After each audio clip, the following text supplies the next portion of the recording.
Let's make it a good day. Coming up today, from wrestling in Africa to dating co-stars, Matthew McConaughey spills some tea with Howard Stern. Plus, find out the unbelievable reason Shonda Rhimes left ABC. Then our insider to the stars is back. Dax Holt will join us live from LA with some scoop. And Borat is back. I got a chance to watch the new movie. I'll tell you if his shtick still plays in 2020. And what about that Rudy Giuliani drama? I'll tell you. Here we go. Let's make it a good day. We do it our own way. Let's make it a good day. Oh, no matter what they say. Oh, yeah. Good morning, everybody, and welcome to the Jason Show. On this Thursday, we are live from our studios in the Twin Cities. I'm the aforementioned Jace. Thanks for being here. I know you have a lot of choices, so thank you for choosing the two of us goofballs. I'm just one part of the team. Please put your hands together for my wonderful, wonderful sidekick, the one and only Kendall. Good morning, Kendall. Hello, good morning. Look, Tyler gave you the fake applause and everything. I know. I couldn't help but notice that yesterday he skipped my fake applause. I don't know what I did to offend him. I noticed that too, so you're getting two today. Thank you. How you doing? I'm doing pretty well. I mean, well? other than this junk. What is this weather? It's like thundering and sleeting out. What is that? I don't know. It's the thing to do. We complain about the weather, but Yeah. really, what is this? We're sitting here in the studio, and we're hearing thunder and lightning and snow. Comedian Lewis Black has a whole bit about this. This isn't supposed to be happening. No. We're not supposed to be getting thunder snow. And I love how the meteorologists act like that's a normal term. You know, Right. it's not supposed to be. I don't know a lot about weather, but I don't think that's supposed to be normal. No, Cody this morning was like thunder, sleet, and thunder, snow, and he's like, sorry, I'm having a hard time saying it because I only say it every couple of years. I'm like, of course you're saying it in 2020. Yeah, of course we're getting thunder snow. Yeah. It's just ridiculous. The gods, they hate us Anyway, right now. I know. Hey, before we get going, I want to say something. Most of you know that I moved here, and my first TV job was at WCCO across town in '97. I was just a wee little, I was that big. I was very small, and I started at CCO and got to work with amazing people. Some of them have been guests on our show, the great Don Shelby, etc. And one of them is Pat Kessler, a longtime political reporter over there at WCCO. Well, you may have heard the news that Pat announced, PK as he's known, Pat announced yesterday that after 36 legendary years at WCCO, he is retiring. This photograph here is of a dinner party at my house where Pat was celebrating the fact that he took more than his fair share of the food. But anyway, I digress. That's a story for a different time. But anyway, I just want to say that I know it is fashionable nowadays sometimes to critique and criticize and bash journalists, but I will say that that man right there is the gold standard, and there's nothing to bash, there's nothing to criticize. When I think of the people that I've gotten to work with, and when I think of my luck, and the people that I go, wow, I've been very lucky to work with blank, Pat Kessler is on the top of that list. He is the gold standard. There's nobody better. He is the personification of professionalism, and he has done more for young journalists over the years. He has inspired more young journalists than all of the journalism professors put together. And the thing about PK is he's not just a professor of political journalism. He is a professor of class. He is a professor of integrity. He is a professor of hard work and what it means to put in the hard work and the rewards that you get from it. And he is a professor on how to treat other people, colleagues, sources, viewers. He's the best of the best of the best. And our market is going to be diminished for not having that man on the airwaves. And for all of you out there that may, oh, yeah, but he's this, and, you know, he's not, he's a Republican, he's a Democrat. Let me just take it from your old pal, Jason. I have had the honor of listening to Pat in conversations off air, and Pat is the fairest guy you'll ever meet. And you can tell, and here's how you can tell. He gets attacked by everybody. He gets attacked by everybody. On a random Wednesday, Republicans will be yelling at him. And then Thursday at around 9 o'clock, the Democrats will be yelling at him. And this has happened throughout his career. And when you're a political journalist, that's a true sign that you're actually doing your job. You're making everybody mad. I will just end by saying that I can't imagine the Minneapolis-St. Paul TV market without him. He's leaving a giant hole. But at the same time, I'm so glad that he gets to enjoy his life because he's deserved it. Nobody's worked harder in that arena, and nobody deserves it more. And in full disclosure, Pat Kessler is the husband of our boss, Mary and Mim Davey. Mim has been, I reference her all the time, Mim has been my boss since 1997. And she loves to tell me that she'll be my boss until the day I die. So to Mim and Pat, I want them, I say, go enjoy your life. You've earned it, PK. And as Tina Turner once was saying, you're simply the best. I love you. Let's get started, everybody. It's time for the hot dish. Here we go. Boom. But back to that dinner party. He really did eat more. I mean, he left, he took a serving, and it was like, Pat, there's 8 other people. Let's get started. Pour one out for our friends at Quibi. Kendall, I don't want you to be too sad here, so get ready, okay? Okay. After nearly 6 months and a mere $2 billion, the mobile streaming platform is calling it quits. Quibi's bread and butter, if you didn't know, great graphic. Okay, now that perhaps is my favorite graphic of the day. A little extra. So the bread and butter was supposed to be short, quick bites, thus the name Quibi. All content was shorter than 10 minutes. But launching during a pandemic, when we had more than 10 minutes to deal with, yeah, not good. 1.7 million people tried Quibi in the first week back in April, but by July, there were only 2 women in Scranton and a family in Boise that tried Quibi. No, they really had 72,000 subscribers. The service tried to shop itself to NBC and Facebook, but the peacock literally turned its feathers. It was like, no, we're good, thanks.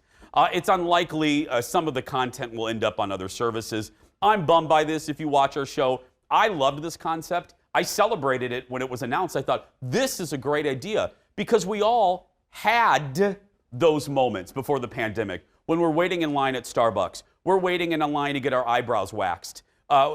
We have 7 minutes. I'll watch Quibi. Mm-hmm. We don't have, all we're doing now is sitting on our couch watching Love Boat reruns. I know. Talk about terrible timing. Because, you used to sit at the doctor's office. You used to sit on the bus. Like, it's things that they are like, don't do that right now. Well, and then also the oxygen was sucked out of the room when it was announced or when it launched. It didn't get the coverage it normally would. You know why? Because of a global pandemic. We were all worried about what to wipe down and how often should we bathe and should we touch our Aunt Bethy? You know what I mean? Should we live in a cave? Should we live in a cave, you know? So we didn't care about Quibi. No. And we still don't, sadly. Mm-mm. Next in the dish, Matthew McConaughey was on with Howard Stern yesterday, Baba Booey Howard, and he talked about why, well, he talked about a lot of stuff, but this was interesting, why he's never dated a co-star. Listen. If you look at movies, if you look in the history of films, when you see a couple, if a couple, like you say they did a movie together and then later on they get married, right? And they make another movie together. Watch the movie. When they're really good is the movie before it was ever public that they were getting together, and when they're on the approach that you're going, oh, Offset, they got a little honeymoon out. But once they get married, you watch that movie, they're like, oh, they're not near as good together. They were better it's the movie when they met. Yes. And you go, the truth. That's the one that this thing is sizzling. Yeah, and he said he's never dated a co-star because he always tried to keep it professional. Mm-hmm. He said, and I'm paraphrasing, because, there might have been a crush or 2 or 3, but he always kept it professional with the co-stars. I think that's a good idea. I think so, too. Okay, I'm very clear that one of my favorite movies of all time is How to Lose a Guy in 10 Days. Yeah. Everyone knows this. I always thought he and Kate Hudson had, like, a good little chemistry that maybe they could get together. It never happened. Well, now we know why for multiple reasons. Yeah. Especially since she doesn't love kissing him. Well, and he also told all these stories about he was in Africa. He loves Africa. He has a love affair with Africa. And he started wrestling. He got involved in a wrestling match. Wait, like WWE or no, like with a village, the Malians. I hope I'm pronouncing that right. Okay. And they love wrestling. And he wrestled the main guy, like a legend in the village. and ended up getting the crap beat out of him. I would think, probably. And he went back for more. Yeah, it's a great interview. It's another great, rinse and repeat, another great Stern interview.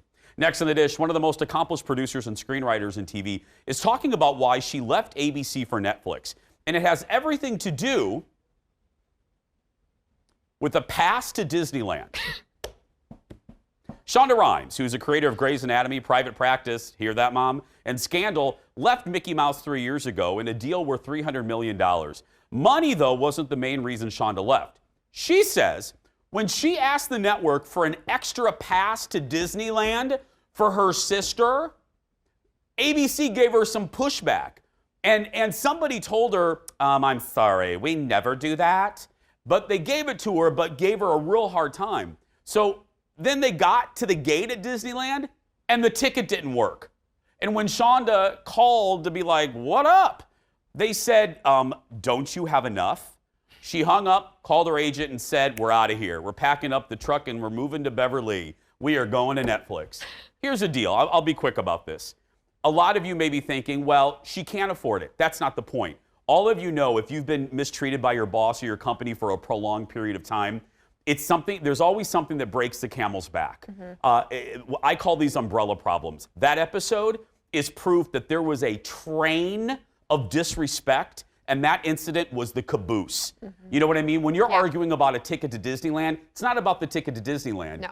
It's the final straw that makes you think, because it is those little things, isn't it, everyone? It's because I've had that happen in my life, not here at Fox. I'm gleefully happy. Right. But I'm saying I've had it done at a company where just a little show of disrespect just makes you go, I'm out. It can happen in all kinds of relationships, Yeah. too. Like relationships with friends, family, Yep. significant others. It's that little thing that you're like, the button has been pressed and Yep. mama's out. Yeah, it's never about that one little thing. Yeah. Because Shonda could afford it. But it's not Right. about money. It's the principle of the thing.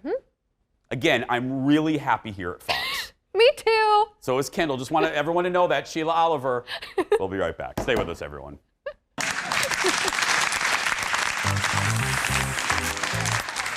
Another piece of hot dish is still around. Coming up next, one of the most awkward interviews of the year. Oh, I'm definitely the third wheel. About one of the most awkward shows on cable.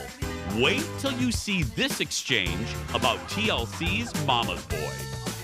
Then you've heard the drama and the buzz about Borat, but what's the real deal? I watched it, and I'll tell you.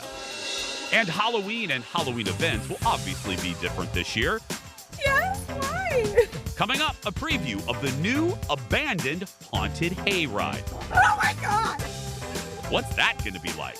You'll find out when we come back. Go. Ah, we have to go now.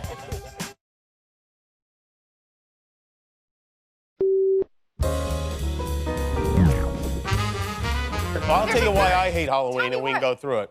First of all, I'm an adult. I don't need to dress up. Oh, I know what it is. And then they say it's, oh, your kids wear. People get crazy. They get weird. They get weird. Suddenly, people are exposing themselves to you, and you're like, oh, we work together. This is uncomfortable But they're now. like, you can't see me because I have on a mask. Yeah. Like, no, I know it's you. Oh, people jumping out at me. That's where I really don't like. I don't like to be startled in that way. And Who does? I guess there must be people No. who do. You might be right. Maybe nobody. No, nobody likes to be scared, frightened, like, boo! What? Why? They do, That's how though. I came out. What do you mean? I just remembered that. My dad said boo to my mom and her water broke. What? I swear to God. I'm pretty sure that's the story. What? Well, this explains everything. This explains everything. But no, I remember my third reason. I didn't know you were a boo baby. I'm a boo baby!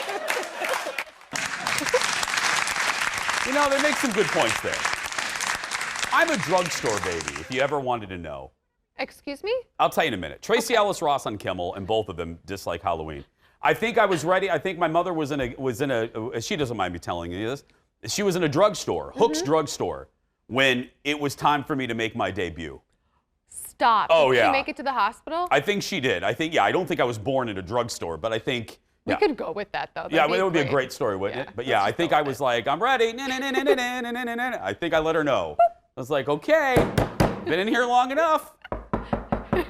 Hello. Next to the dish. Look, we love our moms on the show. I love my mother. Yes. She lives here now. She's not happy with the weather, but I digress. But TLC may have gone over the top with its new show called I Love a Mama's Boy.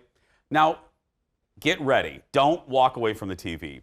The cast visited GMA 3, whatever that is, yesterday, and they explained how mom, son, and girlfriend all live under one roof. Look at this. This is a third wheel situation, and you all are all under the same roof. How has that been during the pandemic? Oh, I'm definitely the third wheel. Oh, yeah. Most of the time. I'm driving the car. I'm in the trunk. I feel that during the pandemic, it was Mom and I's dream come true to just be able to work at home every day together, because we'd have to be separated for about 8 hours a day. And I think Kim realized that it's an extra 8 hours a day that she gets to spend with Mom and I. So I think it took some getting used to on her part, but I think the pandemic actually turned out to be pretty good for Mom and I in that sense. You're such a true. Okay, wait a minute. Wait a minute. Oh, Is this sustainable? my You gotta help me goodness. Here, Kim. It's one thing for a That's show to be Matt entertainment. McAdams, his soon-to-be ex-girlfriend Kim. Thank you, Tyler laughed at that, along with his mother. Now, here's the deal, and we have one more clip to show you. I got to just give Ted wins producer of the day for bringing us the story. Oh, how did he find this? Here's the deal. Let's get to the, okay, let's do this. Let me get to the clip, and I have things to say. Okay, things took a turn in this interview when they showed a clip. Are you ready for this, Kendall? I don't think so. When they showed a clip and his mom shopping for a gift for his soon-to-be ex-girlfriend. And anchors Amy and TJ were a little creeped out by it all. Look at this. Well, my son wants to get something beautiful for his girlfriend with a little bit of razzle-dazzle for Valentine's Day. I do like the cheetah. Yeah. I think it's beautiful. What do you think? I think this one might be better. I think it's going to make Kim feel sexier. Sexier? And it's different. That's true. When you watch that back, Matt, do you still think it was a good idea to bring your mom to shop for lingerie for your girlfriend? I feel like, yeah. I mean, you know, Mom's going to give me her best opinion. Mom knows kind of everything about mine and Kim's relationship. So for her to go, I don't think that's an odd thing. Kim was definitely cringing when she saw that. So I feel that... Kim isn't the only one. Look, I love my mother, and I will shop with her for a lot of stuff. Cheetah underwear isn't one of those things. I think that's all right. I can't. It's just too much. I mean, I love Mama Haas, but no. Right. I love my mother. And did you notice in that first shot, TV Friends, how many times did he say Mom and I? He didn't even acknowledge her. He said Mom and I 3 times. The whole interview, he's like holding his mom's knee or hand. He's not even like touching his girlfriend. Again, I love my mom, but I'm an only child. I want alone time. I don't even want Colin in the house 15% of the time. Like, I just like... I let alone Dar and Mama Haas and the cousins and no. I mean, watching TJ and Amy's faces, that whole interview, really, both of them not looking at each other. Like, that's the best part. I know. Ted said the anchors are almost the best part. They couldn't believe it. They're just trying to be respectful, but they're like... Yeah, and I'm a little bit of a mama's boy, I'll admit it. I'm an only child. I'm, the sun rose and sat with my mom and my grandma, but no. No. Dar wouldn't even want that. No, I can't fathom shopping with my father, which would be the equivalent, right? For Cheetah. I don't even like saying the word to you because you're a lady. I know. Yeah. I Love a Mama's Boy airs on the network formerly known as the Learning Channel. Learning. Great writing there, Ted. Next in the dish, the producers of The Bachelorette feeling some blowback this morning for one of the group dates. Now, even if you don't watch the show, look at this. You're going to have an opinion. Take a look at it, and we'll talk about it on the other side. You guys ready to play? Oh, yeah. Gentlemen, welcome to Claire's Extreme Dodgeball Bash. Oh, yeah. Let's go. Hold on. I feel like I want to up the ante here. All right. I think we should play strip dodgeball. Oh. What? Okay. You guys not up for that? Let's do this. So this tournament is over when the losing team has nothing on. Yeah. This is my game. These are my rules. Okay, so here's the deal. Fans are saying if a male bachelor had made the same request of women contestants, there would be calls to take the show off the air. On the losing team, most of the guys got all the way naked. One kept something on. That's all I'll say. I don't even like to say that name in front of a lady. I know. I get it, but here's what I'll say. Let me stick up. Let's cut through the crap here. Yep. Women have been getting naked objectively in entertainment for years, and nobody had a problem with that. Right. But now, I'm sorry, I don't feel sorry for the guys. I just don't. I get the double standard because you're right. It would be a scandal if a male bachelor did that for the female bachelorette. True, but come on. The amount of female nudity in movies compared to male nudity is obscene. There's no comparison. No, there's not. I mean, and look at like the bikinis that they wear. Thank you.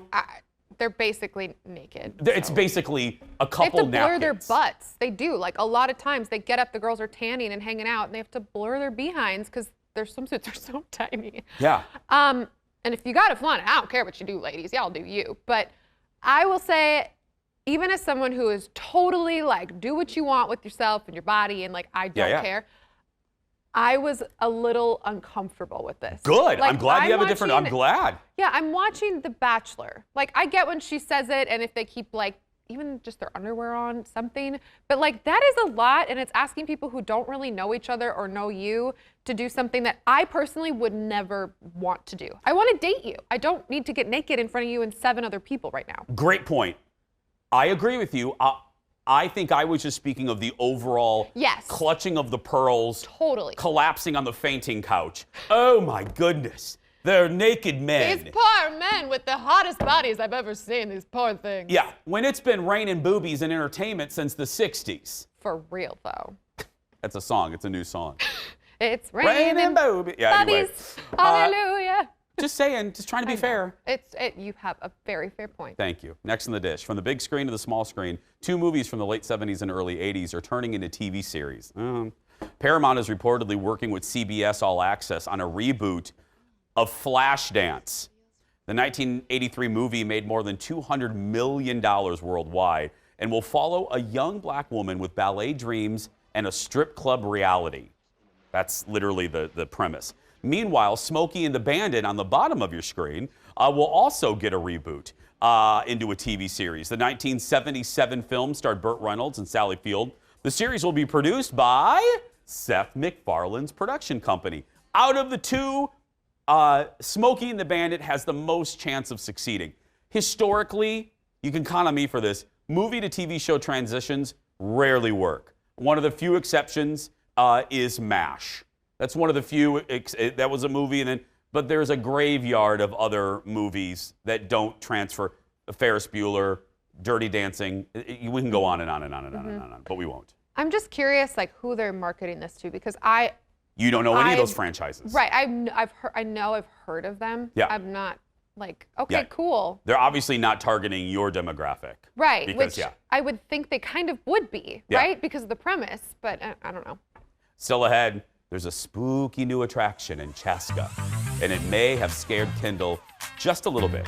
But next, Dax Holt's back with the scoop from his podcast. Coming up, how one of his guests messed up red carpets for everyone. That story and more when we come back. Stay with us, everyone.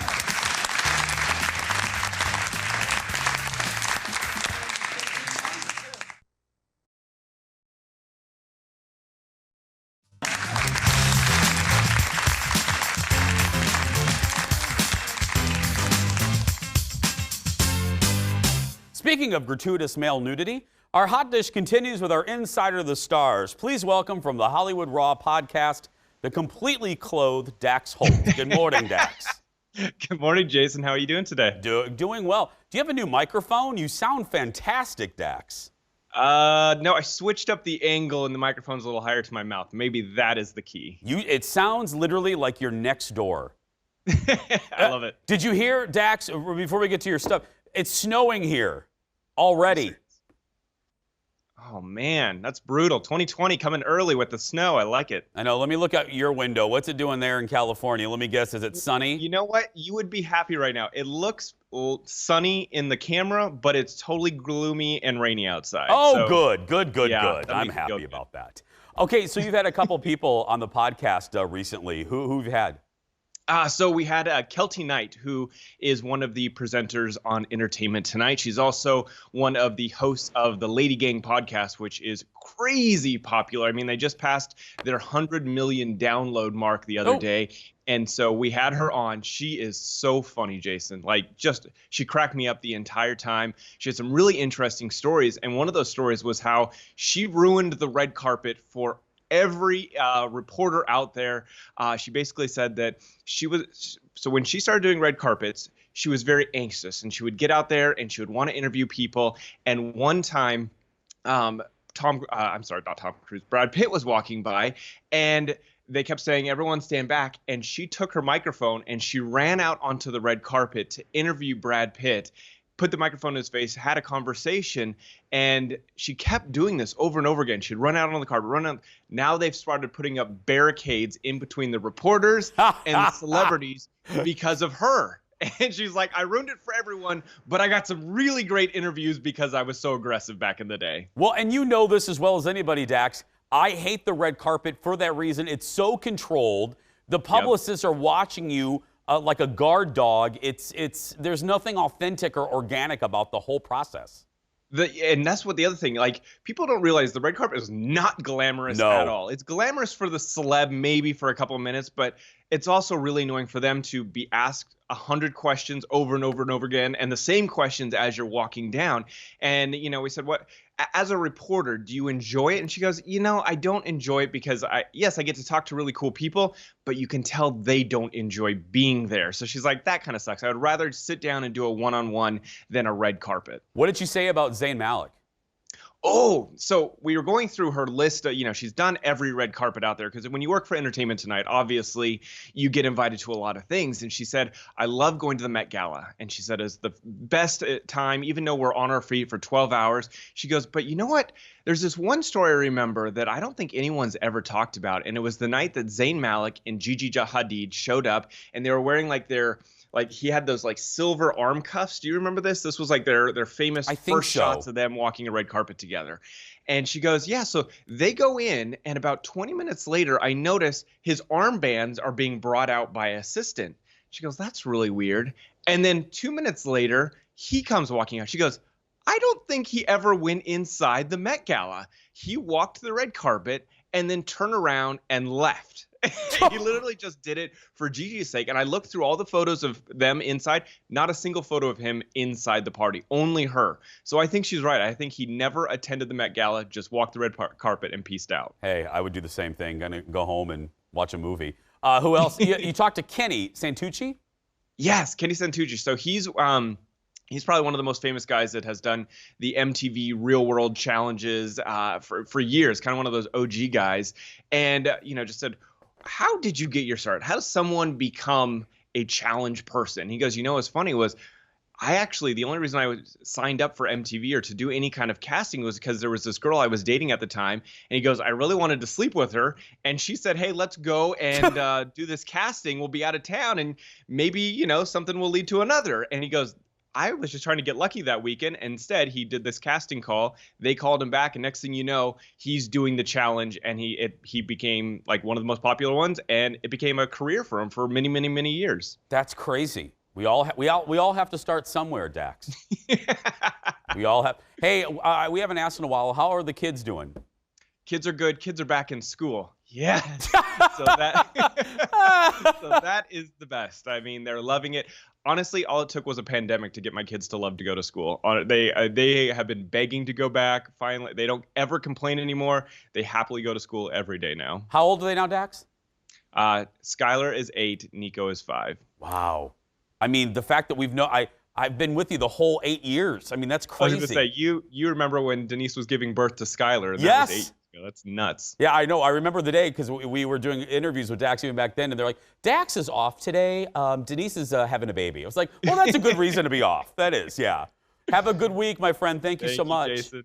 You can Bye. find the Hollywood Raw podcast wherever you get your podcast. Dax, one of the best. Follow him on social media, too. Still ahead, it's the talk of the nation right now. Sacha Baron Cohen is back. Oh, yes. Coming up, Borat 2 will hit Amazon tomorrow. I actually got to watch it yesterday. I'll give you my thoughts on the drama and whether it's as good as the first one when we come back. Back after this.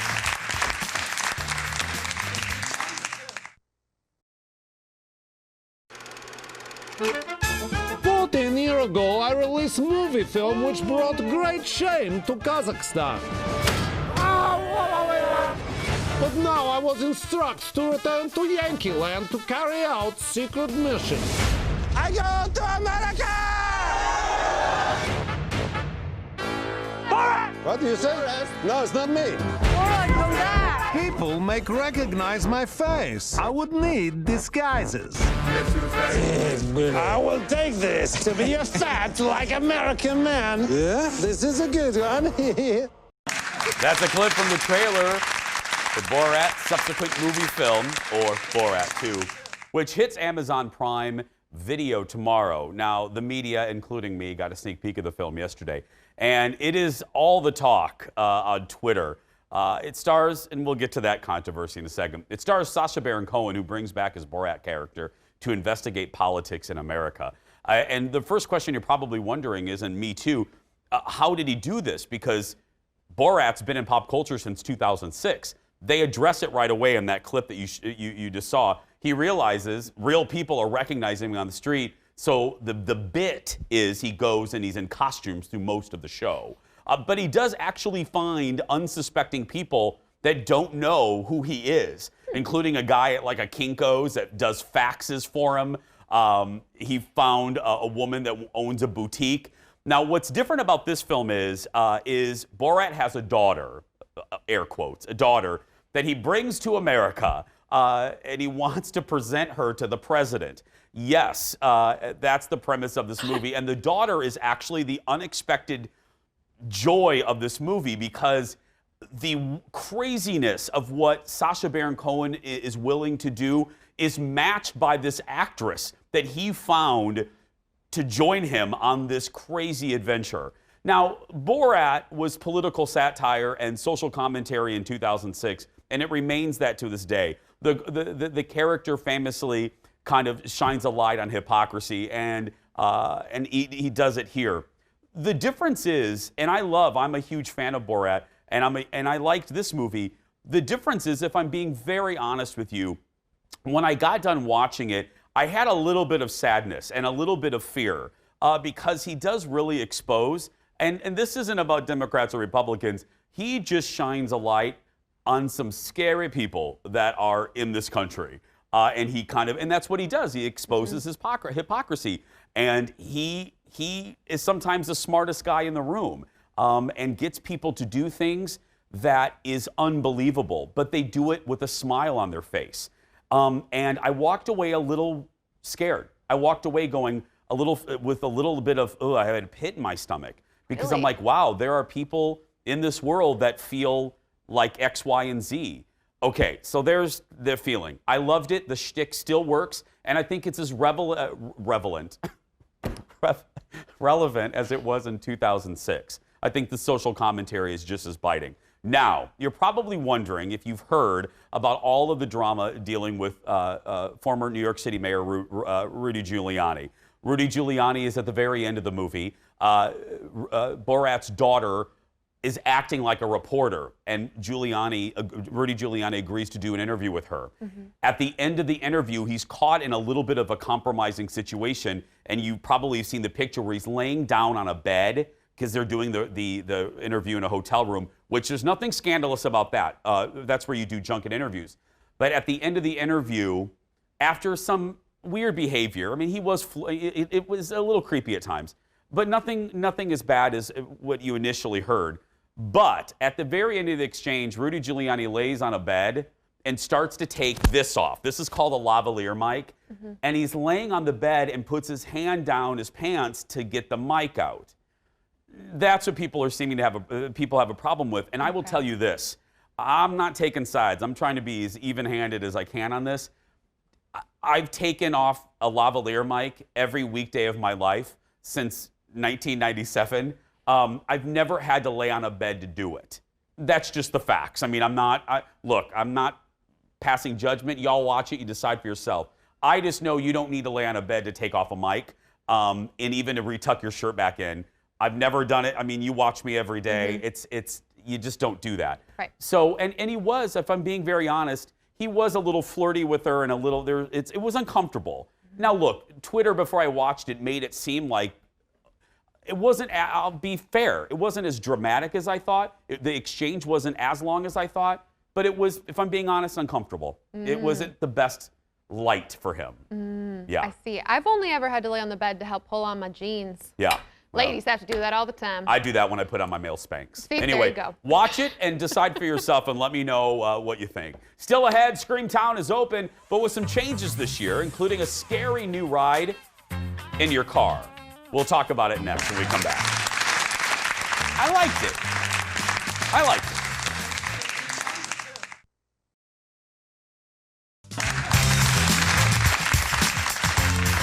Welcome back.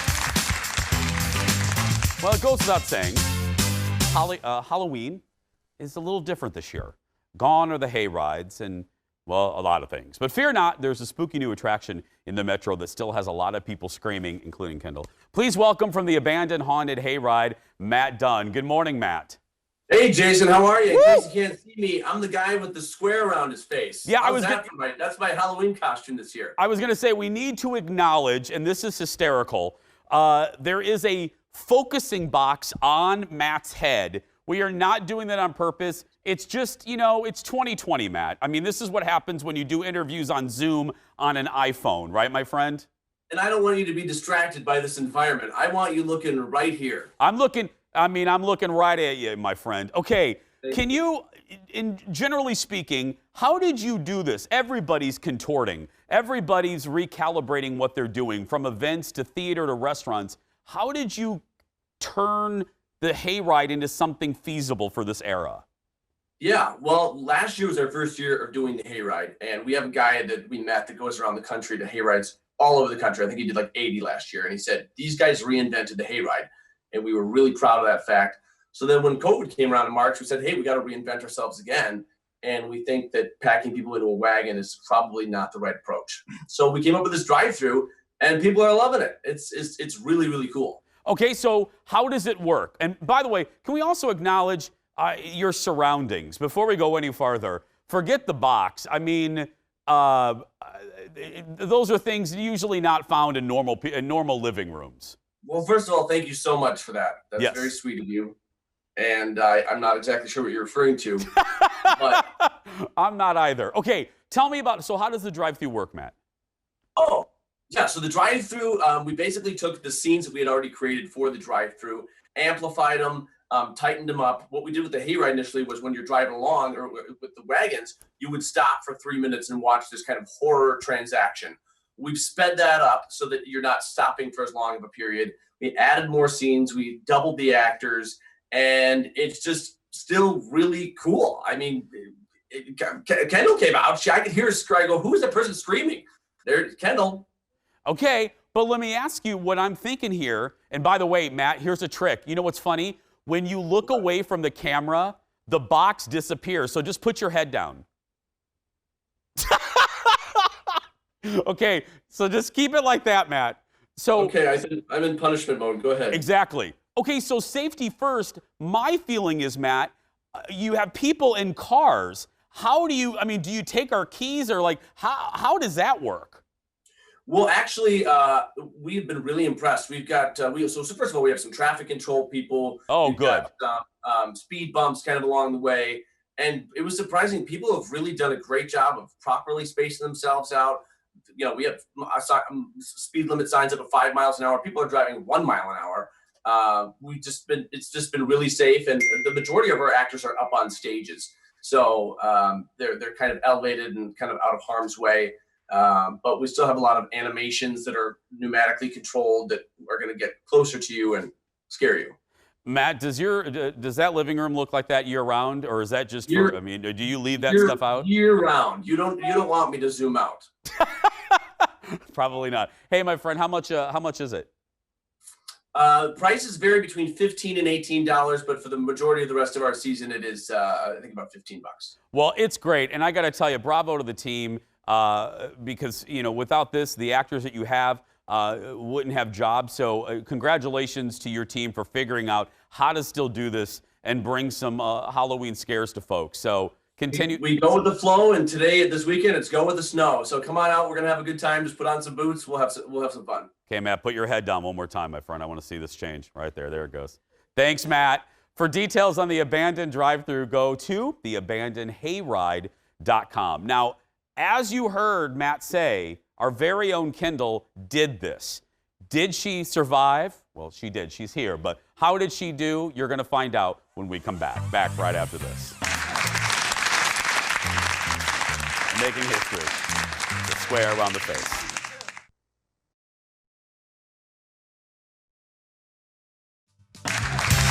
Welcome back.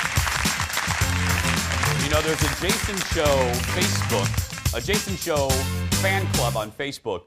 These folks stick with us, rain, sleet, snow, thunder, snow, whatever that is. And they watch the show every day and they chat. And one of the members, Jody Kuzinski, is a good fan, and her son, I want to send some positive vibes. Her son, Matthew, is at the doctor, and I just want to send some positive vibes. Jody's been with us a long time, and her son's a delightful young man, so sending positive vibes. Speaking of social media, you can stay connected with us on social. Follow us on Facebook, Twitter, and Instagram. Search for Jason Show TV. The show never stops there, or our personal accounts as well, Kendall Mark. And if you follow my personal one, Jason Matheson, you can see me using one of those stupid jade rollers and getting rid of my wrinkles. I did that on my story. I don't know. Judge it. Do I look 47?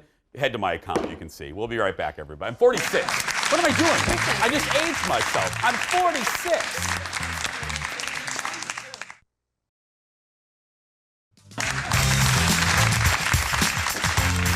Welcome back. There we go. As I said, Kendall did the hayride, the drive-through hayride, and I think, does the clip speak for itself? Kind of, yeah. Okay, let's roll it. Let's take a look. Why are you calling me Mama? Oh, Christ. Yes, why? I don't know where to look. Oh my God, here they're coming. They're coming. They're coming. They're coming. They're coming. They're coming. They're coming. They're coming. Oh my God. I can't help you here. Thanks. You can go now. You can go. Wow, you can go now. Jesus Christ. Open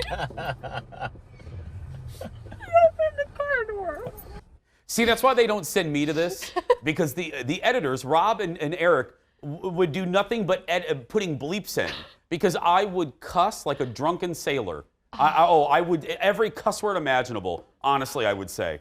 Oh, yeah. So bad. It was really good, though. I have two little hints for anybody who wants to go this weekend. One, we went early. Like, we got there right when they were opening, and when we left, there was a pretty long line. They entertain you while you're in the line, like different spooky people come up to your car, but I would go early. And number two, whoever's driving has to be pretty calm and collected, because it is a maze. It is dark, and like if I was driving, I would have accidentally run over someone, because I'm like, "Whoa," the whole time. I'm on the fence about haunted houses. I either like them or I don't. Yeah. I'm a little traumatized. I won't say my cousin's name, but because he's an adult and we love each other. But he's a couple years younger than I was, and we went to a haunted house in Indiana, and he was right in front of me, and something jumped out in front of him. We were about 11, peed right there. Just Oh, poor baby. Oh yeah. And I'm looking down. I'm like, oh, and you know me, I'm so dramatic. I'm like, oh my God, oh my goodness. And I'm,